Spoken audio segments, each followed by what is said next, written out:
예수님의 십자가는 모든 죄를 용서합니다. 예수님의 십자가 앞에서 용서받지 못할 죄가 없습니다.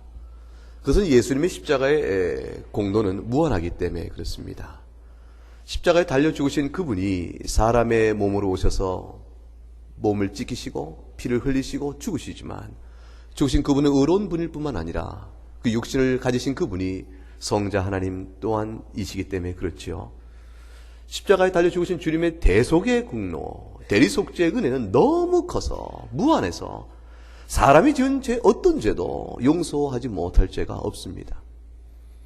그럼에도 불구하고 오늘 본문에 이른 것처럼 용서받지 못하는 죄가 있습니다. 주의 십자가의 공로는 어떤 죄도 용서할 수 있으나 그러나 그 은혜를 입어 용서받지 못할 죄도 있다. 그것은 또 어떤 죄이기 때문에 그럴 것인가? 오늘 말씀을 잘 헤아려 그 뜻을 알아둘 필요가 있습니다. 그것이 여러분들 가운데 많이 알려진 것처럼 소위 말하는 것은 성령 회방죄라 일컬어지는 것이죠. 오늘 본문에 성령을 모독하는 죄라. 그 죄는 사함을 받지 못할 것이라 말씀했습니다. 성령을 모독하는 죄가 어떤 죄이기 때문에 용서를 받지 못하는 것인가? 그 어떤 죄도 용서하시는 그리스도 십자가 분명히 우리 앞에 있거늘 성령을 해방하는 죄, 그 모독하는 죄가 어떤 죄이기 때문에 결코 사함을 받지 못한다 말씀하시며 그것이 이 세상에서 사함받지 못하고 오는 세상에서 사함을 받지 못한다 하시므로 결단코 사함받지 못할 확정의 말씀을 주시는 것일까? 예수님을 핍박했던 바울을 한번 생각해 봅니다. 바울이 예수님의 복음이 하나님 뜻에 어긋난다 생각해서 그래서 예수 믿는 사람을 핍박했습니다. 그래서 예수님이 바울에게 나타나셔서 바울아 바울아 사울아 사울아 네가 어찌하여 나를 핍박하느냐. 예수님의 제자를 핍박하니 곧 예수를 핍박한 것이 하심으로 그의 죄를 지적하시고 그를 돌이키셨습니다. 근데 바울이 용서를 받았거든요. 그러니까 용서받지 못하는 죄라 말했을 때 그것이 곧 예수님을 핍박하고 복음을 해방하면 곧바로 그것이 용서받지 못하는 죄라 이렇게 말할 수는 없음을 우리가 알 수가 있죠. 바울이 용서를 받았기 때문입니다. 그러니까 바울이 용서받은 것은 예수를 핍박해서 용서를 받은 것이지만 성령을 모독한 죄를 용서를 못 받으니까 아무리 큰 죄라도 예수님을 해방하면 용서 못 받지만 그러나 성령을 해방하면 그러면 작은 죄라도 용서를 못 받는 거가 되는 겁니까?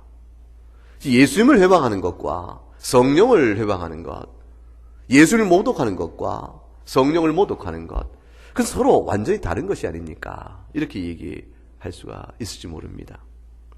근데 사실 그런 구분은 애매합니다. 왜냐하면 예수님 자신이 성령에 따라 교훈하시고 성령에 따라 성령의 능력으로 많은 이적을 행하시고 주의 복음의 사역이 곧 그리스도의 영에 의한 사역이기 때문에 그리스도의 영으로 인한 사역은 곧 성령을 쫓아 하는 사역과 같은 것이기 때문에 그렇기 때문에 예수를 회방하는 것이 곧 성령을 회방하는 것과 다르다 이렇게 딱 잘라 말하기가 어렵게 되어집니다. 우리가 다 알듯이 예수님은 그 육신 가운데 골로새서 2장 9절에 말씀하신 대로 모든 신성의 충만함이 가득하신 분이었습니다. 예수님께서 하늘에 승천하셔서 보내신 또 다른 보혜사 내 영을 그리스도의 영을 보내신다고 하는데 그 그리스도의 영이 곧 성령이십니다. 그러니까 예수를 모독하는 것은 성령을 모독하는 것과 다른 것 같지가 않습니다.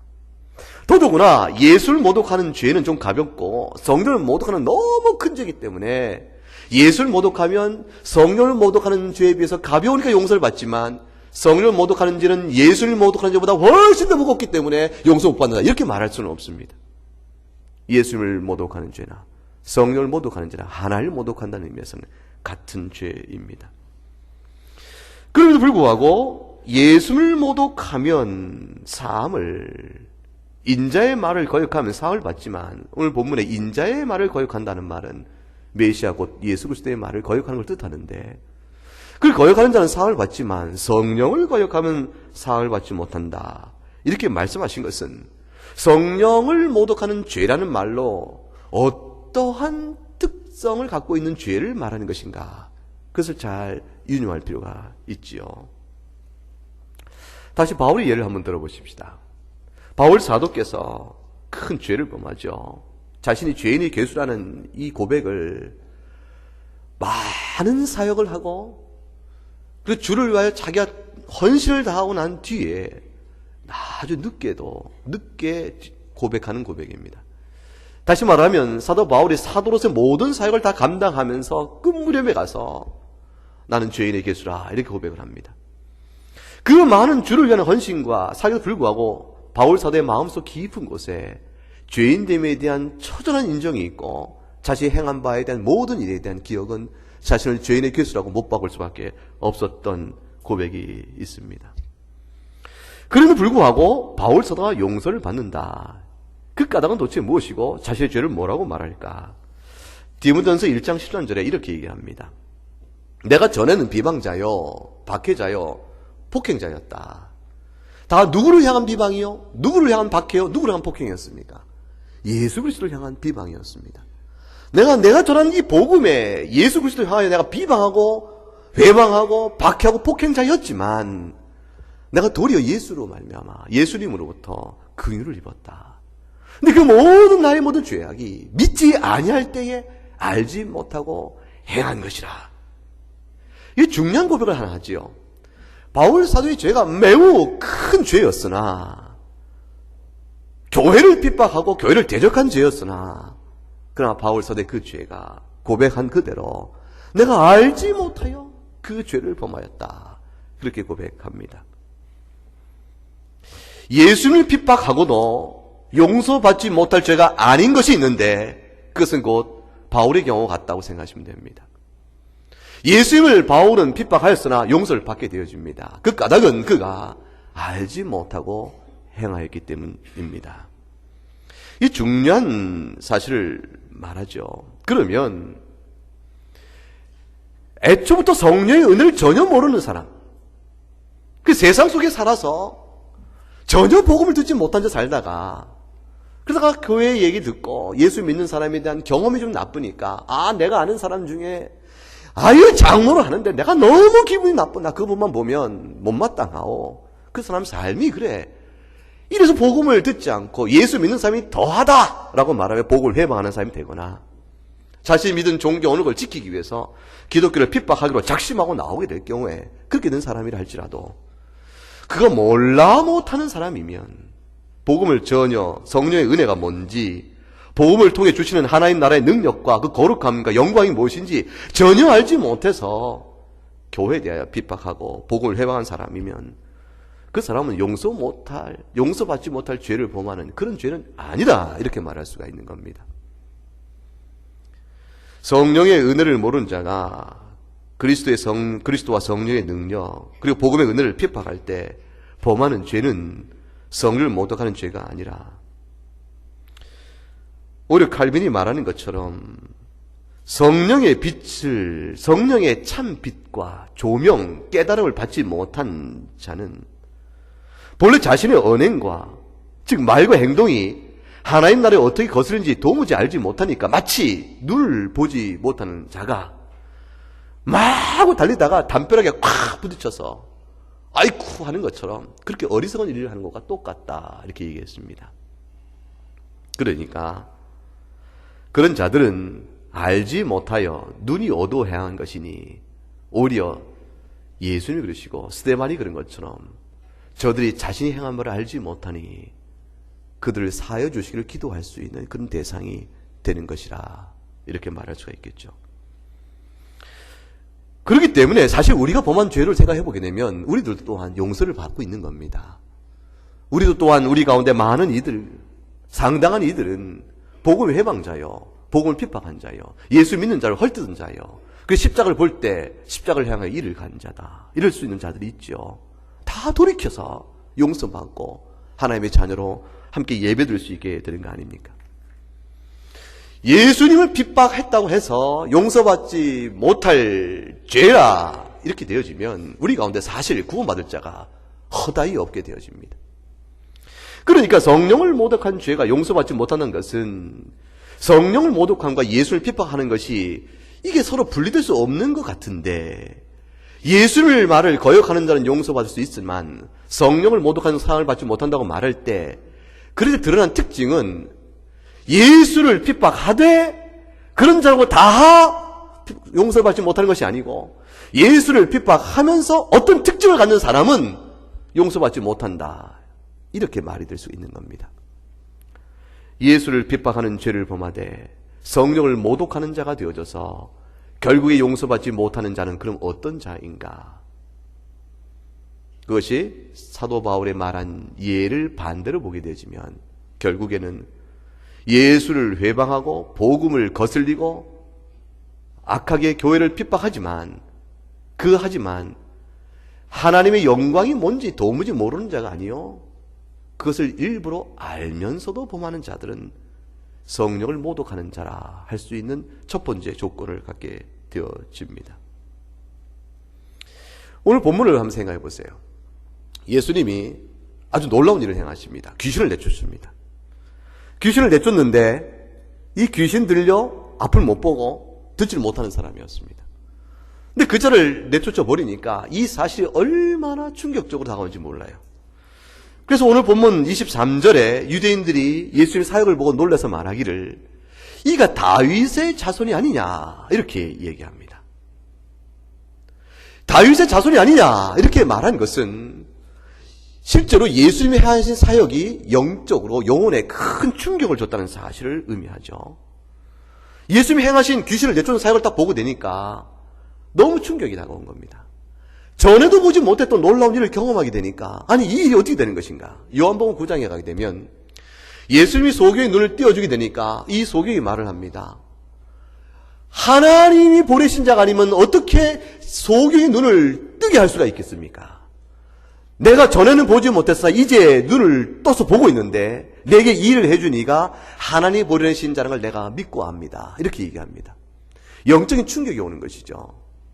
그래서 오늘 23절 본문 23절에 이는 다윗의 자손이 아니냐라고 말할 때 저들의 모든 이 말 속에 놀라서 서로 바라보면서 영적인 충격을 고백합니다.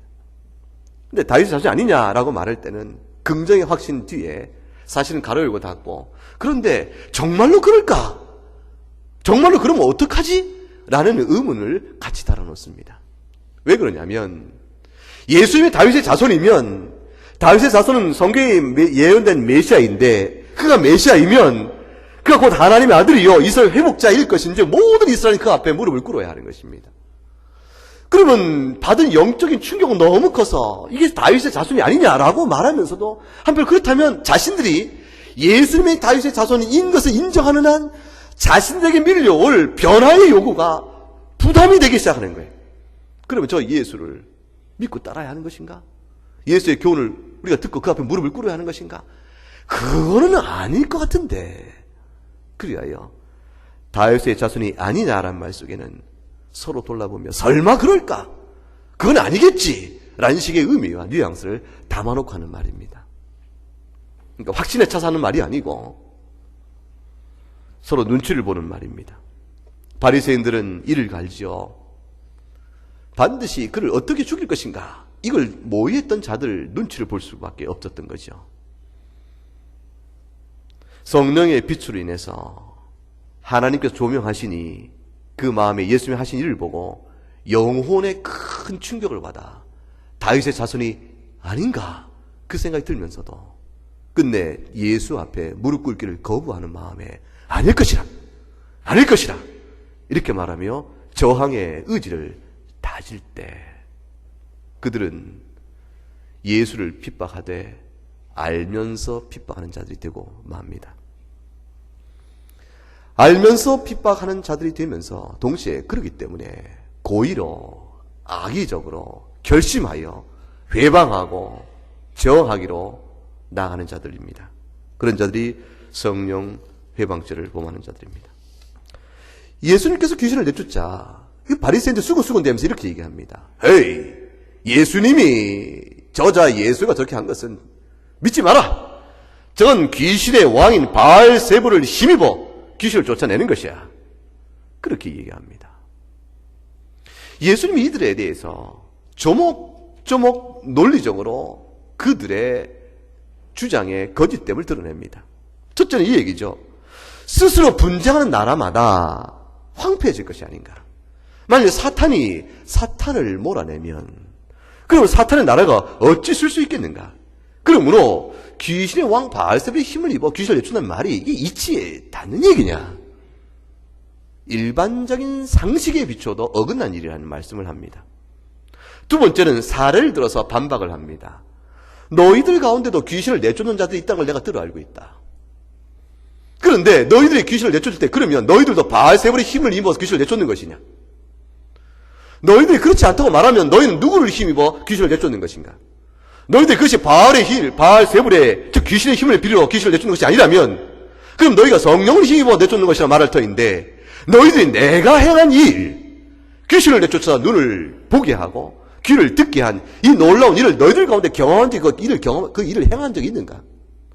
그 모든 일을 보고도 그렇다면 이것이 귀신의 힘을 내쫓는 것이 아니라 성령으로 말미암아 일을 너희가 어찌 인정하지 못하는가?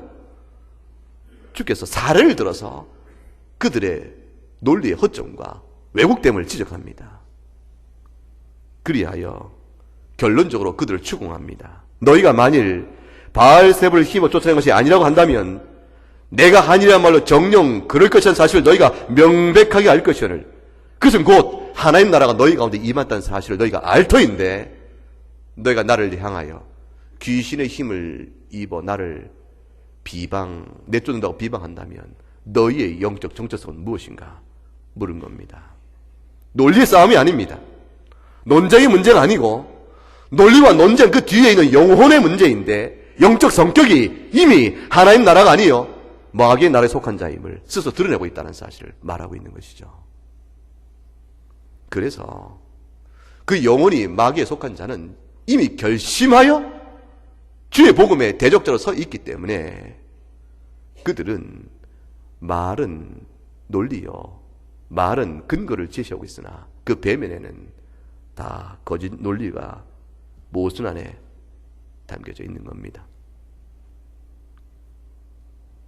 하나님의 말씀을 진실히 겸비하게 읽었으면 구약 성경에 예언된 하나님의 아들 그 메시아 다윗의 후손이 어떤 분인 줄 알 것이요. 따라 성경을 진실히 알았으면 주께서 행하신 모든 사역, 교훈과 그 행하신 바를 통해서 표적의 의미도 깨달았을 것이요. 따라서 하나님 나라에 약속된 그것이 임하였다는 것을 알 수 있을 터인데 그들은 오히려 그리스도와 하나님을 대적하는 자로 결심하여 서 있는 모습이 되고 만 겁니다. 그들이 예수님이 행하신 일을 보고 영혼의 충격을 받았습니다. 성령의 역사인 줄 뻔히 압니다. 그래 불구하고 인정할 수가 없어 거부하기로 나간 겁니다. 인정할 수 없는 까닭은 예수 앞에 무릎 꿇기를 거절한 것입니다. 하나님의 선하신 일의 역사를 마귀의 역사로 되몰아버린 것이요. 그 찬란한 빛의 영광의 빛을 어둠의 역사로 몰아가 버린 겁니다. 주님이 그러니까 오늘 보면 마태복음 12장 30절에 이렇게 얘기하신 것이죠. 나와 함께 아니하는 자는 나를 반대하는 자라. 나와 함께 모으지 아니한 자는 해치는 자니라. 영적 정체성을 단호히 묻고 있는 겁니다. 너희가 성경을 바르게 안다면 마땅히 하나님 나라를 이루어가는 일에 힘을 다하여 할 것이 아니겠는가? 너희가 나에게 대하여 분노하고 말도 되지 않는 주장을 피우면서 내가 귀신에 내쫓은 것이 귀신의 힘을 빌어 말한다고 하니 너희의 영적 정체성은 하나님 나라가 아니요 마귀에게 속한 것이니라. 주님이 단호히 그들의 영적 성격을 짚고 넘어갑니다. 예수님 앞에서 예수님 편에 설 것인가 아닌가의 편가름이 분명히 선언되고 있는 겁니다. 그런 자가 성령을 모독하는 것입니다. 예수님을 핍박하나 무지하여 하나님의 영광이 어떤 것인지 그 영혼의 영적 충격을 받지 못한 채 그저 핍박한 사람들이야 은혜를 입으면 용서를 받을 수 있겠지만 이미 이와 같은 성령의 은혜와 능력이 어떤 것인지를 충격적으로 받고 있음에 불구하고 결심하여 주를 회방하기로 한 사람들은 이미 알면서 짓는 죄요? 고의적이고 악의적으로 범하는 죄인지라 결국은 용서를 받지 못하게 됩니다. 성령의 능력과 은혜에 대한 충격을 받았다면 회개하지 않을까요? 정말로 그렇게 악의적이고 극단적으로 저항할 수 있겠습니까? 이런 질문을 할 수가 있겠죠? 당연히 그럴 수가 있지요. 그 실체 중에 실체가 마귀입니다. 사탄입니다. 하늘 보좌에 계시는 하나님의 영광을 아는 자요. 그러나 그가 그렇게 하기로 작정한 자입니다. 마귀와 함께하는 모든 귀신의 무리가 그런 자들이고 그들과 짝하여 역사 속에 교회를 회방하고 예수를 핍박하기로 그 모든 일에 결심을 쓴 자들이 그런 자들이라 말할 수 있습니다. 악의와 증오에 찬 분노로 그 심령이 지배당하여 마귀의 종이 되어 완전히 눈이 멀고 광기에 사로잡힌 사람들, 하나님이 계시된 하나님이 밝히고신 하나님의 능력을 부정할 뿐만 아니라 그 영광을 회방하는 일에 앞장서기를 그들의 우두머린 사탄과 짝하여 영광을 회방할 뿐더러 불구대천의 교회의 원수가 되어져서 악의적으로 비방하며 하나님의 이름을 모독할 뿐더러 하나님의 얼굴에 침을 뱉는 자들, 복음이야말로 예수 그리스도말로 생명의 유일한 길인 줄 알면서도 그러면서도 불구하고 그 생명의 길을 오히려 죽음의 길이라 미혹하고 회방하는 사람들, 그런 자들이 성령을 모독하는 자들이라 말할 수 있습니다. 하지만 그런 자들이라도 회개하면 용서를 받는 거 아니겠습니까? 회개하면 용서를 받죠.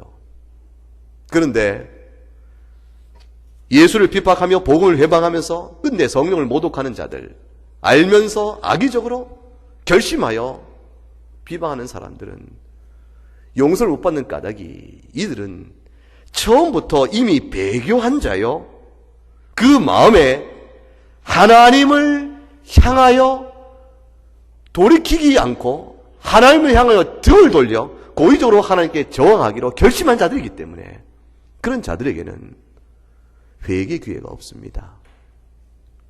그들에게는 참된 회개가 나타나지 않는 겁니다.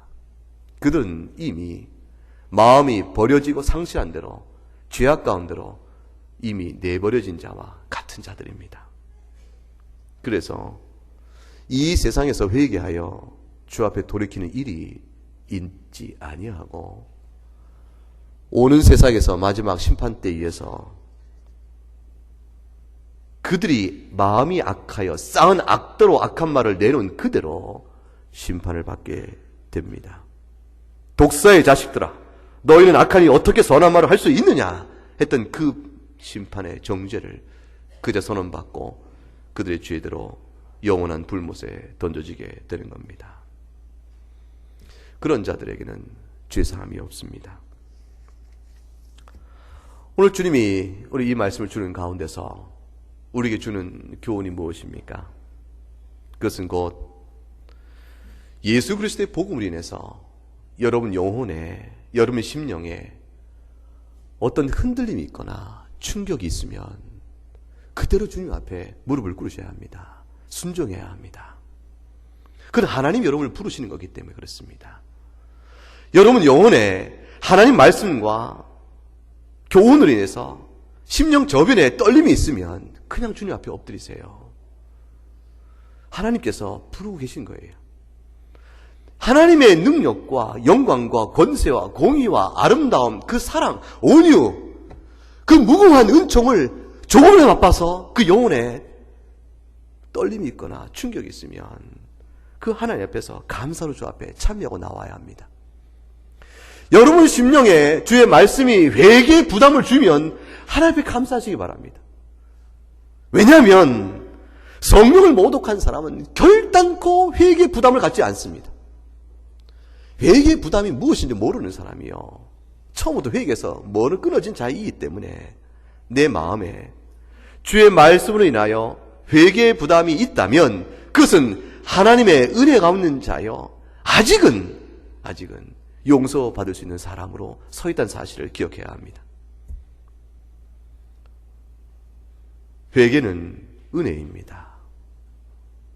그러므로 예수님을 믿고 회개하는 사람은 그 누구라도 용서를 받습니다. 예수를 믿고 회개하기 때문에 그는 결단코 용서받지 못할 죄를 범하는 사람이 아닌 것이죠. 예수를 믿고 회개하면 성령을 모독하는 사람일 수가 없는 겁니다. 따라 주님이 말씀하시기를 예수를 믿고 회개하는 사람은 누구든지 용서를 받는다고 말씀하고 있는 겁니다. 어떤 죄라도 따라서 예수를 믿고 회개하면 용서를 받습니다. 그러므로 우리 영혼에 말씀을 인하여 떨림과 충격이 있으면 그때가 바로 은혜를 받을 때요, 하나님 우리를 사랑하여 부르신 줄 알고 그 앞에 순종해야 하는 것입니다. 이것이 바로 성도가 살아가는 동안에 그렇게 많은 죄의 시달림 속에서 우리가 괴로울 때라도 내 영혼을 결단코 주님이 버리지 않는다는 약속의 증거가 됩니다. 내가 옛사람의 본성이 남아서 내가 그렇게 예배 때 은혜를 받고 하나님의 말씀 때문에 하나님 내가 그 죄 끊어버리겠습니다 결심했는데 그 다음 주에 돌아가 실패해버린 자기 모습 앞에 다시 주 앞에 회개해달라는 자기 모습이 너무 싫을 때 내가 왜 하나님의 은혜를 받은 자요? 정욕고 죽게 내 영혼을 구원하셨을까? 어째 내가 이렇게 죄에 시달리는고 싶어서 괴로울 때 아직도 하나님 나를 사랑하고 계시다는 사실에 대한 증거가 되는 거죠. 용서받지 못할 사람이라면 그 괴로움과 죄에 시달림과 부딪힘과 회개의 부담은 결코 알지 못하는 사람이 되기 때문에 그렇습니다. 두려워하지 마시기 바랍니다. 어떤 죄도 주님 앞에 나오면 용서를 받습니다. 주의 말씀이 내 영혼에 부담을 줄 때, 내 심령에 흔들림을 줄 때 하나님이 은혜로 부르시다는 사실을 확신하시고 평생 신앙 순례길 동안에 여러분 가운데 어떤 죄가 있다 할지라도 예수 십자가 앞에 다시 나오시기 바랍니다. 그러면 모든 죄를, 어떤 죄라도 용서를 받습니다. 오늘 본문은 뒤집어서 사랑하는 모든 자에게 참된 위로를 주시는 주의 말씀이 되어집니다. 이것이 바로 오늘도 성찬을 나눌 때에 우리 눈앞에 눈으로 보이신 주의 몸을 상징하는 떡과 주의 피를 상징하는 잔을 나누면서 우리가 하나님의 보호 가운데 살고 있음을 알게 되는 큰 은혜의 나눔이 오늘도 앞에 있지 않습니까? 이 말씀으로 강건하게 주를 영원하게 하는 가운데 주의 십자가를 굳게 믿고 어떤 죄도 회개하며 주 앞에 끝까지 천국 낙원에 이를 때까지 견고한 신앙 순례길을 잘 감당하는 여러분 될 수 있기를 주의 이름으로 축복합니다. 함께 찬송하겠습니다. 504